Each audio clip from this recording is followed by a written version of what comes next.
slots in suit inventory.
Insert inventory.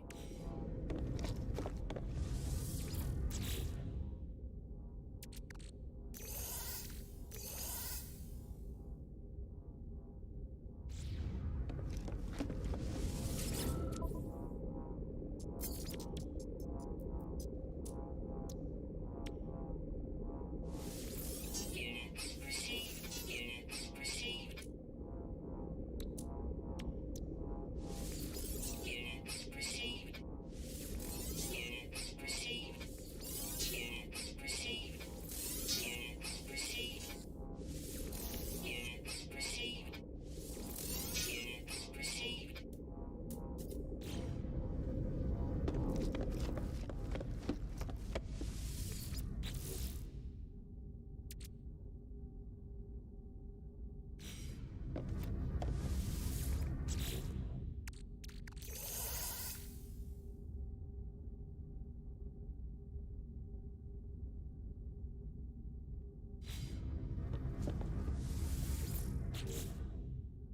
Inventory full.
No free slots. Insert inventory.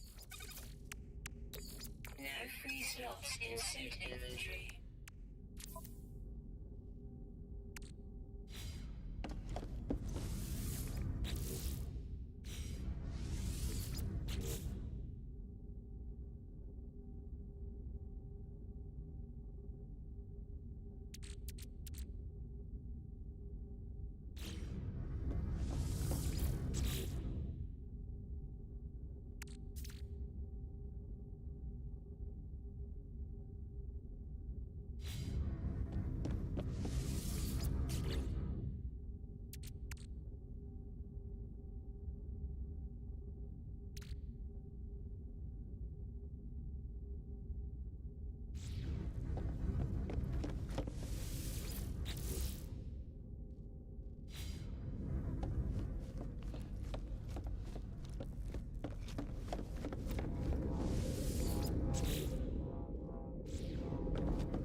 Is he doing anything? Is he staying there? Is he leaving the property? What is he doing? No, he was staying there. We were all staying there. Okay. There's been conversations about, and I'll ask you if you look at that picture, there's that little orange box in front of him. Is that right? Yes. Okay. Was there any time during that evening that you saw him doing anything other than simply standing there? Oh, yes. Okay. Can you tell us what you saw? Yeah, I'm sorry. There was other people that did walk by before, like, the bigger crowd of the protesters came through. And he was offering medic services. We had a girl walk up that, I don't know if she broke her ankle or twisted her ankle, that he actually helped bandage her up so she could walk out because her boyfriend had to kind of carry her. And when he did that, when he was doing that, did he ever ask you for any assistance in terms of, as it relates to his firearm? Yes. And what did he ask you to do? He just asked me to hold on to his gun, and I did. So he would take it off, if I'm hearing you right, he would take it off, and then while he was working on whoever had walked by and asked for help. Yes. And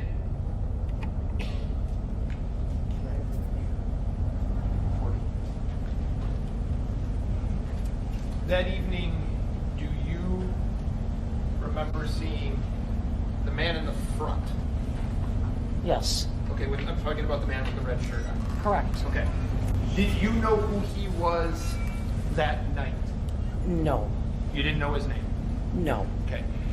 Do you remember him from that night? Very distinctly. Okay. Can you tell the people on the jury why you remember him? I remembered seeing him with his red shirt, and the thing that caught me was the green earring. And this was when BLM had just come down in front of us, and there was some other gentlemen that were talking with Ryan. They were talking, things were calm, and then I saw him, and it was kind of a back and forth because I had some of the female protesters that were standing in front of me taunting me. So they were doing Black Lives Matter, right? And I just wasn't taking a side. I was just there to protect a business. So I would look and survey and go to them, and I would look and survey, and I would see Rosenbaum standing there. And I saw the plastic bags in his back pocket. I didn't know what it was. And then, can I go on? Well, is there anything that he had said that evening that you took notice of or would remember? Yeah, that's the part I was kind of getting to is, okay. I know you guys call him Mr. Yellow Pants, and that's kind of what we called him.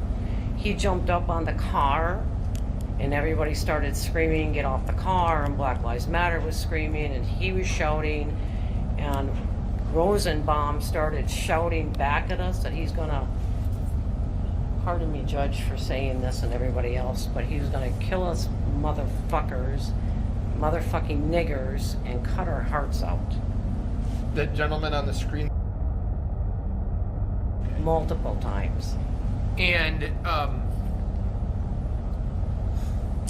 what was your group's response to that, if any, when he said that? None. You kind of frozen at the verbiage and the threats coming out of him. I mean, the whole night was quite shocking, but we didn't really do anything. We just kind of stood there. You have to ignore that. Was there anything else that you saw him do that you remembered? Yeah, Yellow Pants was screaming. I saw that. I was going back to the ladies that were taunting me and going back and looking at him. And as I looked at him, I saw his arm go up and like he lobbed something. And then within seconds, my eyes started watering, my nose started watering, I started coughing. I didn't know what a chemical bomb was. I didn't know. All of a sudden, I just heard guys screaming, "Chemical bomb, chemical bomb." And I just pulled my mask up. Did you see him specifically throw something? Yes. Do you remember what it... Well, let's continue this way. Do you remember what I'm not asking that you say he threw a bomb. I'm asking if you know what was in his hand. that he threw? Yeah, he went back and threw like that. Do you remember what he threw? Meaning, did he throw a... What was it? I don't recall. Okay. That evening, did you, while he was in your purview, your sight, did you see Mr. Rittenhouse threaten anyone? Oh, no. Did you see him point his gun at anyone? No. Was there anyone there that had, I guess, strike that. After you see Rosenbaum, and he does what you say he does, do you see Kyle stay there, or does he leave that location? It was later in the evening after the police finally moved him down. We were all standing outside because we kind of thought it was over. And then you just heard the ruckus going on down by the gas station. I think it's the Ultimate. And then we heard gunshots. And that's when Kyle and Ryan and Dustin and Lurk, I think his nickname was Lurk or Work. Okay. They left. So, did you see? Well, I'll ask it to you this way. So you heard? Are you telling me that you heard gunshots and then Kyle left? Yes. And if you recall, how close in time was that to about 11:50? If you know. Oh, I'll ask it to you this way. How close was it in time? You know now that Kyle ended up being chased by Mr. Rosenbaum and shooting him, oh, right? that was way before. Way before. Yes. Okay. So what I'm asking you is, later in the night, was there a time that you were aware that Kyle tried to get back to you Oh, yes. and couldn't? Oh, yes. Yeah, I'm sorry. It's been a while. So we did see him because I was standing right along the wall, so I was like the first person when you came up to the business. So I was standing up front and I was watching because the Bearcats were all right there by the intersection and the gas station was right on the other corner.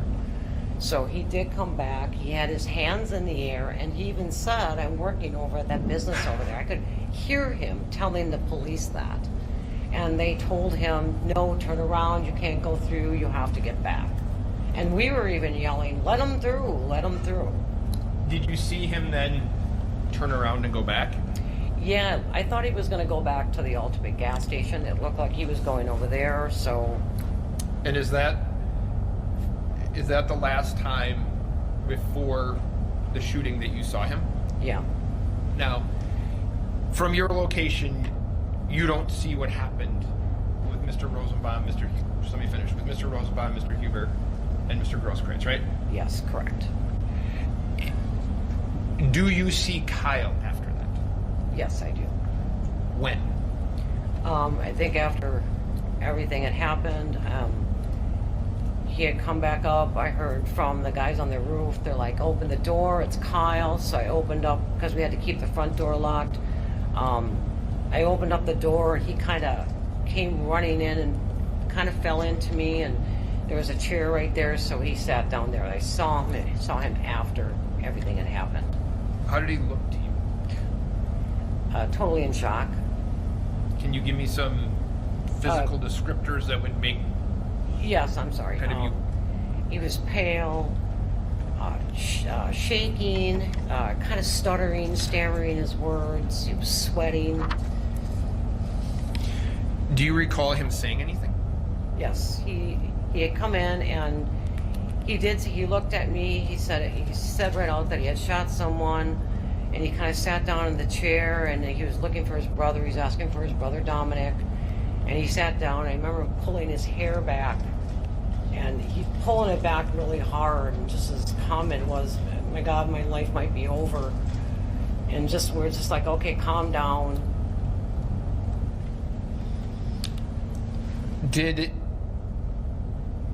After he said his life might be over, did anybody ask him anything about the circumstances, about what had happened? Yeah, Dustin had come in at that time, and Dustin had commented. Dustin was kind of... I'm gonna check. Yeah, don't... fair enough. I don't want to know what Dustin said. Oh, I'm sorry. Okay. I'll ask it to you this way then. Did Kyle respond to anything that was said? Yes. What was that? That was that he had to.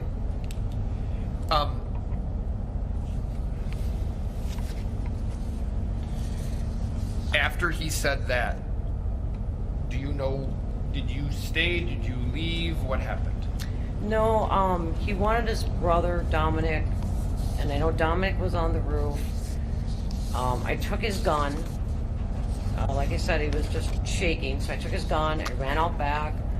I set his gun on one of the trucks out back, and then I went up the ladder and I called the guys and I yelled, Dominic, get down here. So he came down, and when I came back in, they were talking. And You had, my last question or two is, you had said that you had climbed up a ladder to get up on the roof.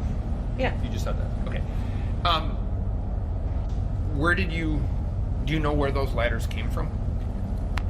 no, I know we went into business when we first got there, and they were all in the back. So it's like a building, and then it's like a back parking lot that's fenced in.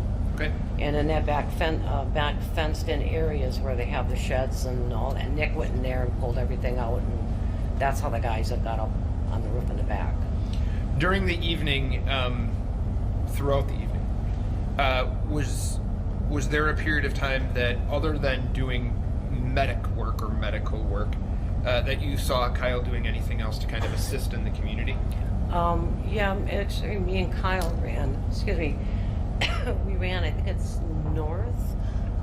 Is it this way up Sheridan? I can't see a So map. hold on. Sorry, my direction is a little off right now. When you point, something I can do. So it's, if you can, are you going this way? Oh, there it is. I'm sorry. That's all right. I'm moving that. That would be, the parties will agree. I think Yeah. that's Oh, correct. yeah. Towards St. James Church. All right. So we ran up there because there was they were starting a fire on the plywood doors. They had covered up all the doors, and they actually started, or whatever you call it, fluid, whatever you want to start a fire. They threw it all over that door, and we're trying to start the front door of the church on fire.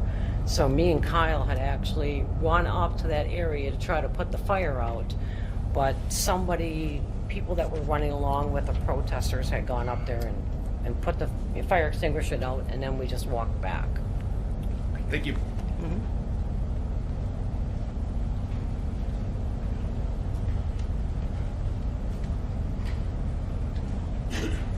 So, Ms. Fiedler, was about with the church. Neither you nor the defendant actually put out any fire at the church. No, not at the church, no. Someone that was with protesters did that. I believe they're with the protesters. You spoke to the FBI on August 31st, 2020. Is that right? I'm not sure about the date, but yes, I spoke with the FBI. About 6 days after this all happened? Yeah, probably, yes. And you told them that you contacted the defendant's mother the morning after all this happened and told her to be strong. Is that right? Probably, yes. You also said that after this incident, you had been in contact with the defendant's attorney. Is that right? No, I read that, and I don't know what he meant by that, because I wasn't. I've never spoke to him. So you've read your statement to the FBI. Yes. That was a statement that was a summary of what you said to Special Agent Tim Walther on August 31st, 2020. Is that right? Yes. And in that summary, it says that, in addition, Fiedler has been in contact with Rittenhouse's attorney, John Pierce, regarding the incident and has provided information she deems helpful to Rittenhouse's legal defense. Actually, the only thing I ever sent was any kind of video that I had. That is it, which I didn't have much. I'm not a video person. So as far as verbal communication, no. Did you provide video to the defendant's attorney? I might have. I don't know if it was mine personally. I really don't remember because I don't even have it anymore. But shortly after this incident, whether it was your video or someone else, you gave something to the defendant's attorney to help him. Fair enough? Yes, I guess, yes. And you don't have that video anymore. No. You didn't provide it to the FBI. That's not true. I gave them everything I had. You gave them that video? I gave them everything I had. I showed them my phone. I showed them anything I had. You gave them text messages. I gave them everything I had. So when you say that I gave something to the defense attorney, I don't think that that was my video. I think it was probably a video I seen or something I passed along because I didn't take any video. So it's fair to say that whatever you gave to the defense, you were trying to help the defendant, correct? Yes, I was trying to help the case, not just the defense. And you have watched a lot of the videos that have been put out on the internet of this evening, correct? That is not true. Have you watched any of them? Yeah, I've watched some of them, yes. The reason I ask is because you reference these words that Joseph Rosenbaum allegedly said to you and the members of your group. That's not on any video anywhere, is it? No. So you are from West Bend, correct? Yes. You don't live here in Kenosha. Nope. You don't work here in Kenosha. Nope. You've never worked at CarSource. Nope. Never bought a car at CarSource. Nope. Probably had never even heard of CarSource before all this. No, I haven't. You came down here that night with no plan of where you were going to be, what businesses you were going to protect, or anything along those lines. Fair? I personally had no plan, correct. You were coming down with a group of other people from the West Bend area, correct? Yes. You knew there was a curfew in place that night. Actually, I didn't. You knew that they were closing off the on-ramps off the interstates so Yes. people couldn't come in from out of town to our community like you, correct? Yes. In fact, that's why you came down a little earlier to try and beat that, didn't you? No, that is not true. You brought along a .380 pistol. Yes. You were going to use that to protect property. And myself, yes. How were you going to use that pistol to protect property? Sometimes a presence speaks louder than a lot of things. The presence of what? The presence of having the gun and being there at the business. Were you openly carrying the gun? Yes, I was. So you didn't have it in a holster or in a I did waistband? have it, yeah, I'm sorry. It was on my side in a holster. But you figured if people saw that, they'd be scared off.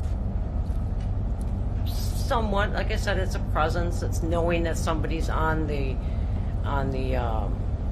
area, on the ground, standing there.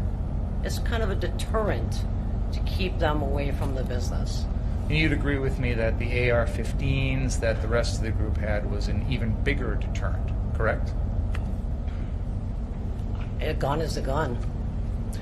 And, well, a gun's not just a gun. How many guns are you familiar with in your life? Quite a few. We grew up with them. Including rifles? Rifles, shotguns, yes. everything. AR-15s? Yes. So you understand there's a big difference between an AR-15 and a pistol, correct?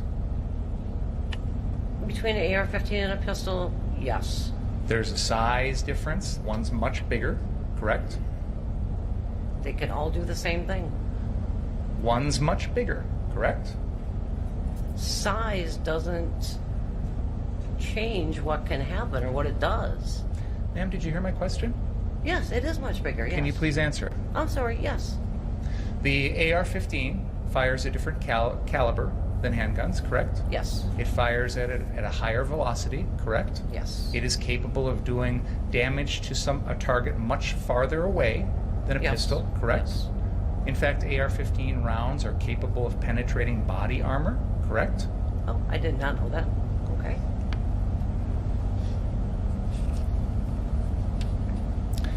So you followed this group of people coming down from the West Bend area to the 63rd Street CarSource, is that right? Yes.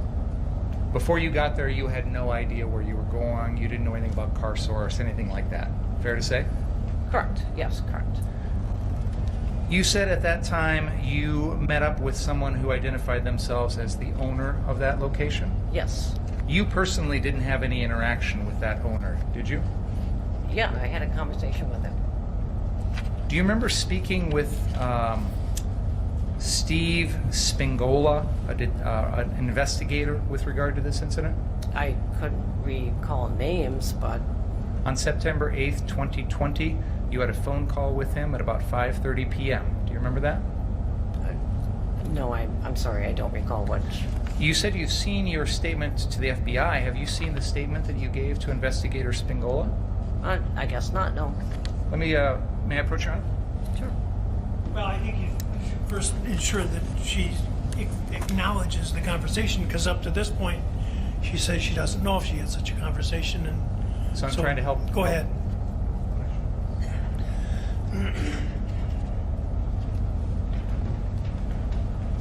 Ms. Fiedler, I'm going to hand you a document here. I'd like you to take a look at it. Take your time. And please let me know if you've ever seen that before.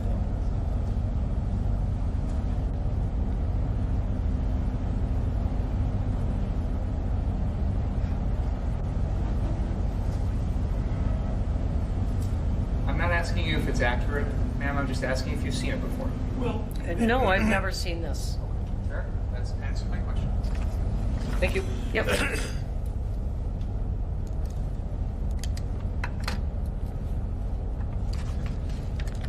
You told this individual, Mr. Spingola, that you didn't have any interaction with the owner of CarSource that night, didn't you? No, I don't even recall the conversation, and that's not true.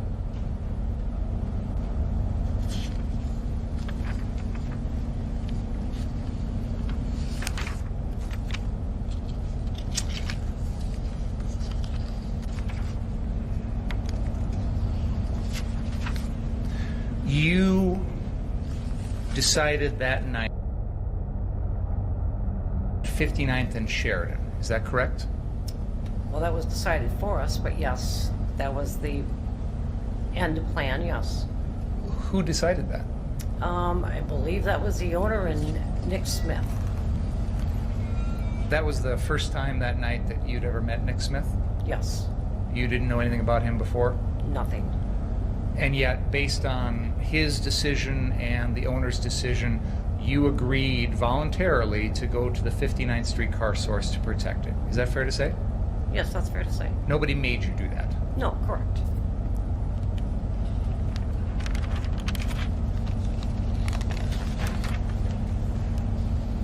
You indicated at one point that the defendant asked you to hold on to his gun while he was helping someone. Is that right? Yes. Hey, can we get that? Do we have it with us? The gun? Can you get it out, please? Do you recall how the defendant was wearing that gun that night?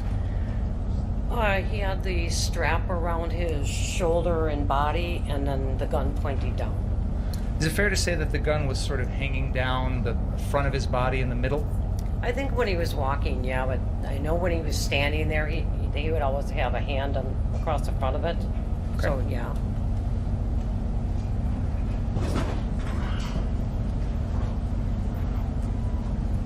I'm going to ask Detective Howard to hold on to that gun and show you. Check it again, please.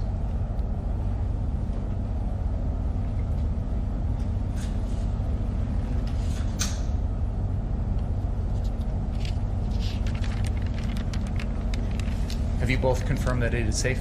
Okay. Could you stand back a little bit, Detective Howard? I want you to be where the jury can all see you. Why don't you step a little bit this way?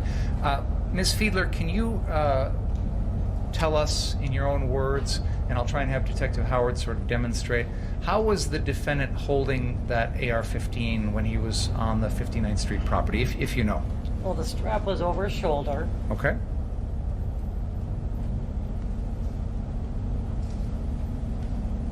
Yep, around your neck.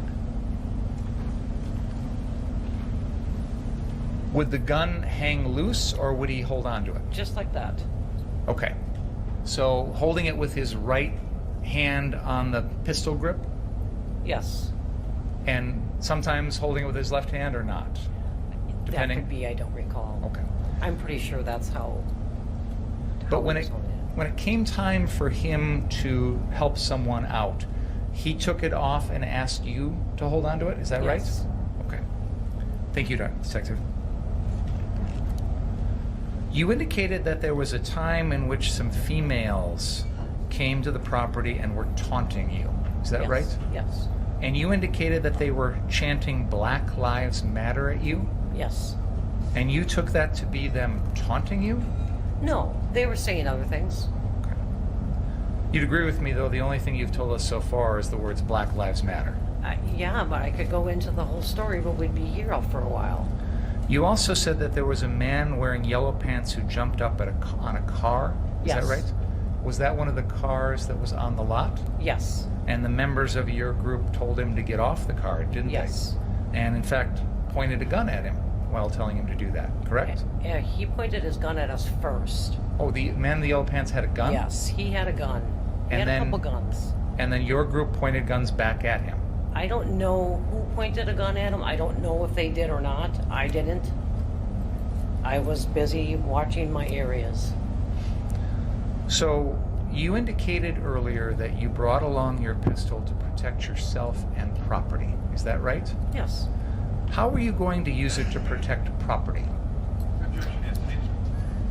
It is lawful to be armed while protecting one's property. It is not lawful to use deadly force in the protection of property. And it's important that we not get confused.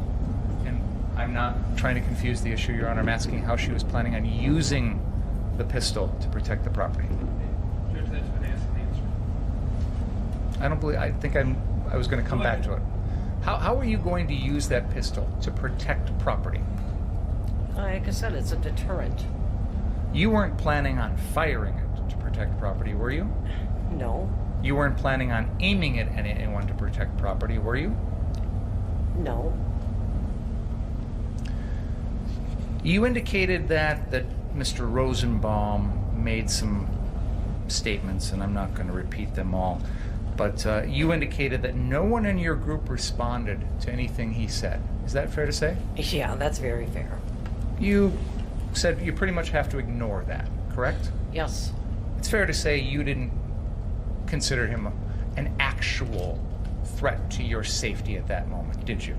Not for the distance, and for the group that was around, no.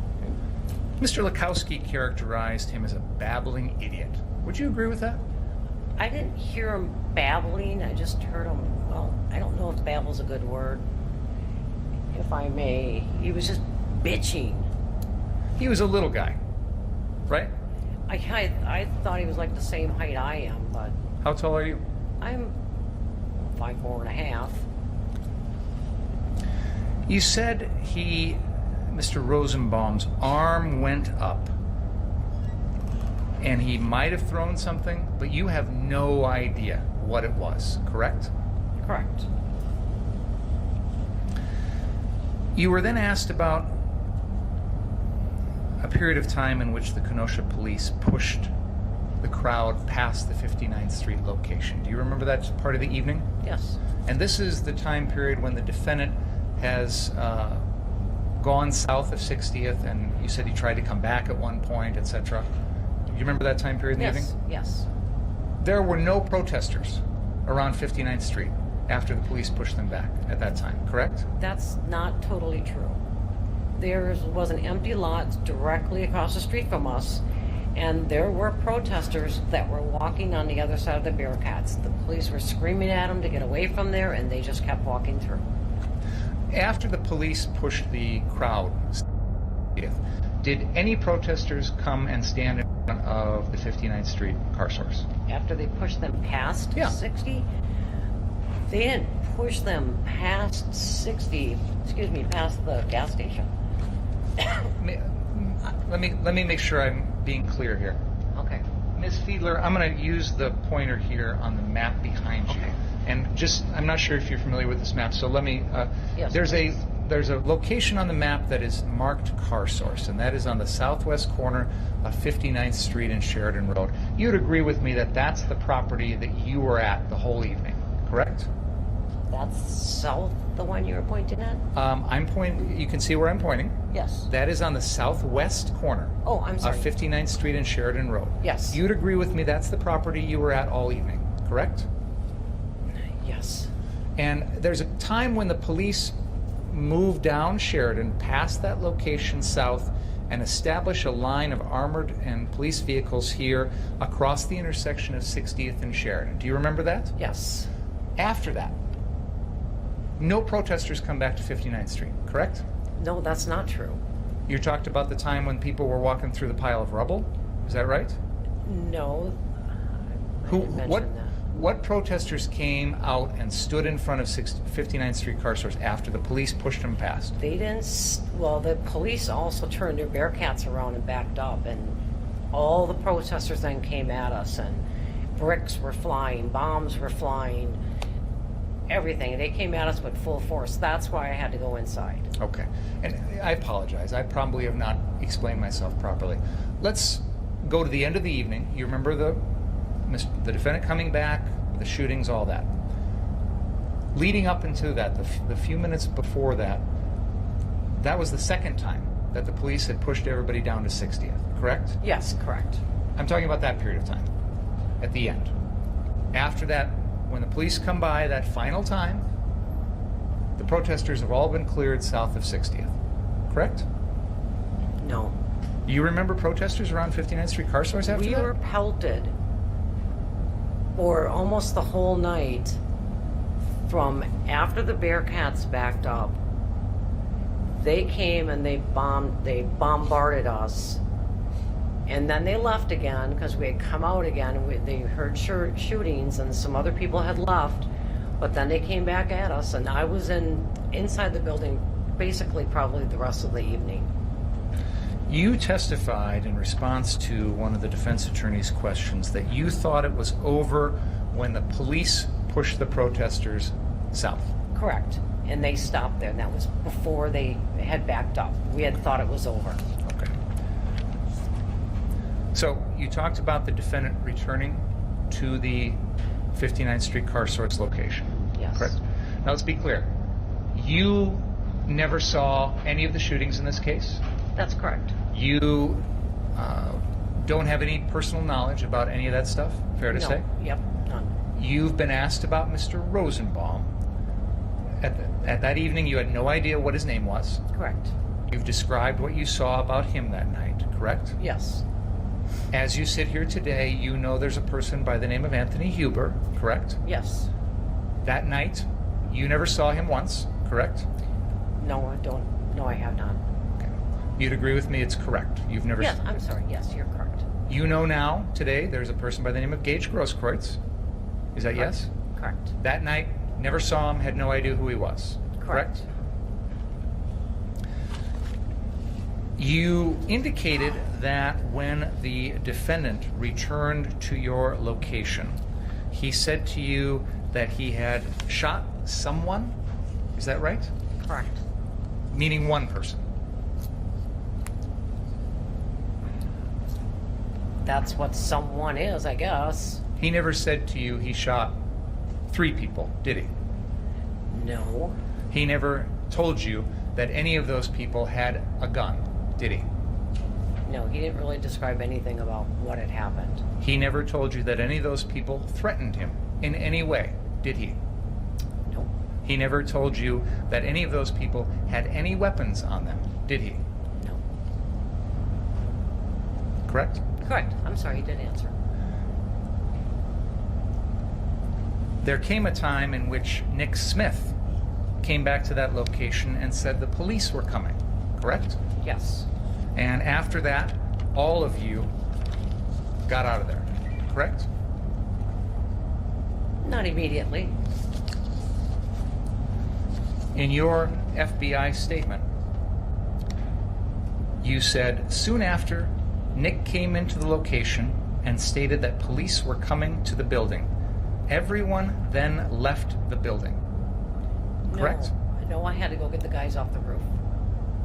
But then everybody left, correct? We came down and everybody else that was down there previously was gone, yes. Including the defendant, Yes. after hearing that police were coming. Correct. I thought they left with Nick. I didn't know. I have nothing further. I just have a couple questions for you, man. Okay. You were asked about Mr. Rosenbaum, and there was questions about how you would describe him and how others had described him. Do you remember that? Yes. Okay. Did you ever have any direct contact with Mr. Rosenbaum? No, it was just that when we were standing at the 59th Street, just seeing him when Yellow Pants was jumping on the car. So Mr. Rosenbaum had never directed, if I'm right, had he ever directed any threats specifically to you? No, not specifically to me. Had he ever physically ran after or chased you? No.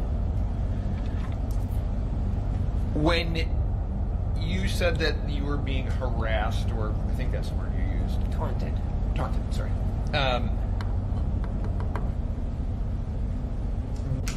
What were some of the things they were saying to you? They were calling me out. Come on, Blondie. Come on out here. Not so tough. Put your gun down.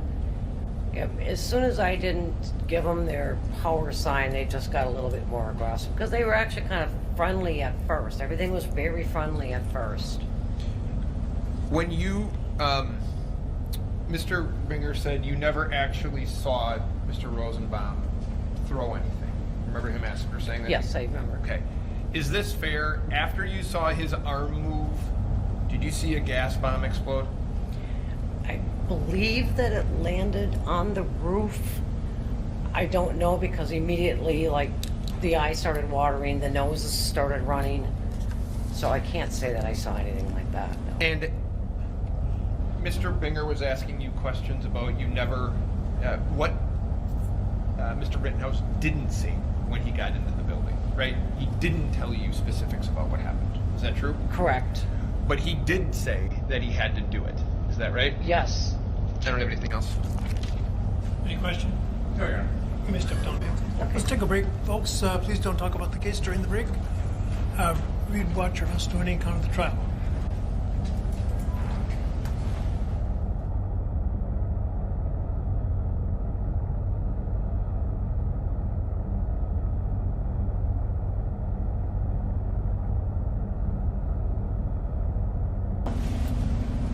Pardon me. It's shouting back at us that he's gonna, pardon me, Judge, for saying this and everybody else, but he's gonna kill us motherfuckers, motherfucking niggers, and cut our hearts out. That gentleman on the screen there said that. Yes. Okay. Multiple times. And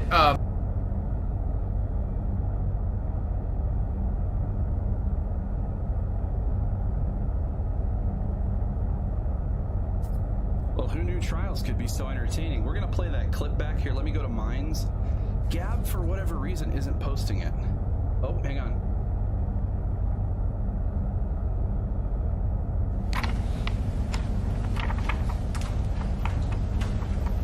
Attorneys, here are the 6 photographs which were graciously sent to us by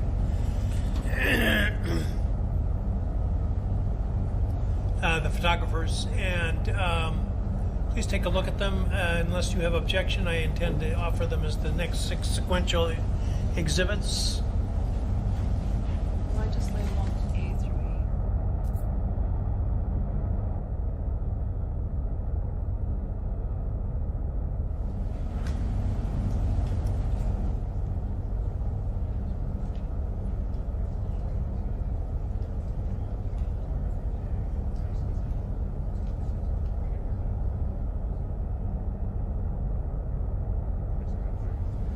Get in the record. Any objection to the receipt of these photographs? I understand. Are we going to be able to use them in the case? Sure. They're exhibits. The reason I had them prepared, Sorry. I do. Okay, go back to your mics. Go back to your mics. The state doesn't object. All right. I received these.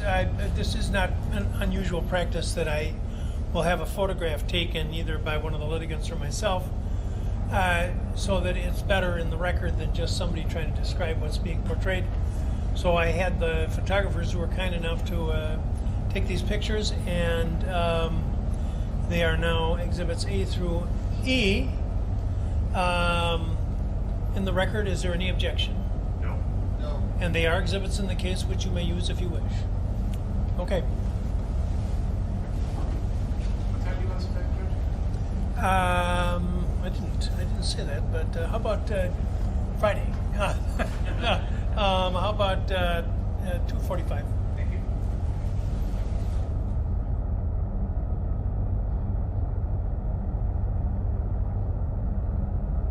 All right, so how long did you say the break was for? Did he say 45? Is it lunchtime? I thought they already had lunch. We're 6 hours in. I missed it. Did he said, 15 minutes. Okay, well, let's get going then. Let's get going. Okay, so first I'm going to go to Mines. We're going to play Grandma. The other clip, I got to rewind. Luckily, I know where it's at. So here, we're going to go to Mines. It's just, give me a second here. I got to get to my profile. Oh, shit. Grandma. Based Grandma. All right, here we go. Okay, let's pull it there. I gotta full screen it. Okay, hang on. Let's start it over. All right, here we go. Back at us that he's gonna, pardon me, Judge, for saying this and everybody else, but he's gonna kill us motherfuckers, motherfucking niggers, and cut our hearts out. Holy shit! The gentleman on the screen there said that. Yes, Okay. multiple times. And Oh my god! Oh, one more time. It's shouting back at us that he's gonna, pardon me, Judge, for saying this and everybody else, but he's gonna kill us motherfuckers, motherfucking niggers, and cut our hearts out. the gentleman on the screen there said that. Yeah. Oh, based Grandma. All right, so we're gonna play Dagunt, Heaven and Hell. That's what we're gonna do. All right, here we go. 1, 2, 3, go! Memphis, Tennessee, straight up this bitch. This will be our. The gun. Big ups to MC Jarmo. Did someone say, wait a minute, Matt, no, should've kept my head in my cab low. Now I'm just getting played like Hasbro when I'm not butt fucking handicapped. I'm calling out your woefully insufficient level of lactose. So that's where the fat goes. Look at my legs, bitch. Ain't no circulation in those. I got them black toes. Listen, Faith, don't act like you wasn't sucking them shit like it was Leo DiCaprio. But I bet you think my kid's some kind of lasso that you can just throw to straight up mess with my cash flow. Learned a few lessons for black folk. Child support. No, collect the fees from the depths of my...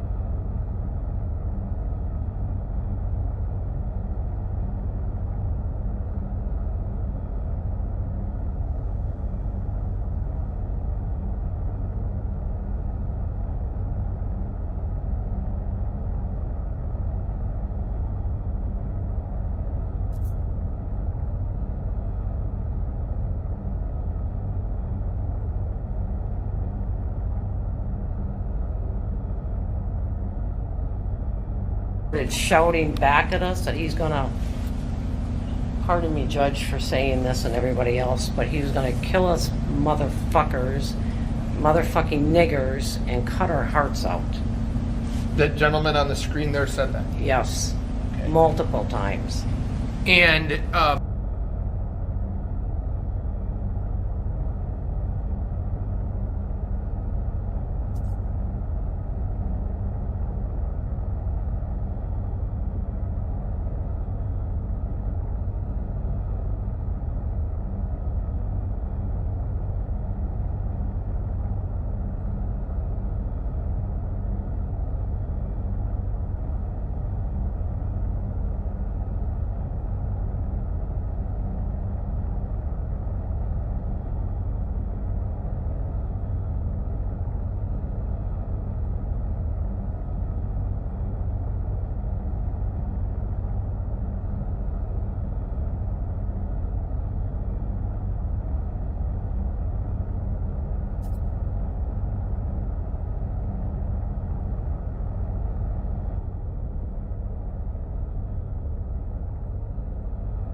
then go write some code, boy.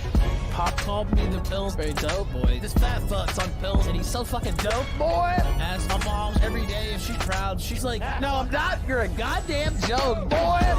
Lord, I just don't care. My pills and get high, so my soul ain't there. I'm trying to buy my way to heaven, but I'm nowhere near. Fuck it, straight to hell. We go.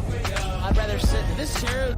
It's shouting back at us that he's gonna, pardon me, Judge, for saying this and everybody else, but he was gonna kill us motherfuckers, motherfucking niggers, and cut our hearts out. The gentleman on the screen there said that. Yes, Okay. multiple times. And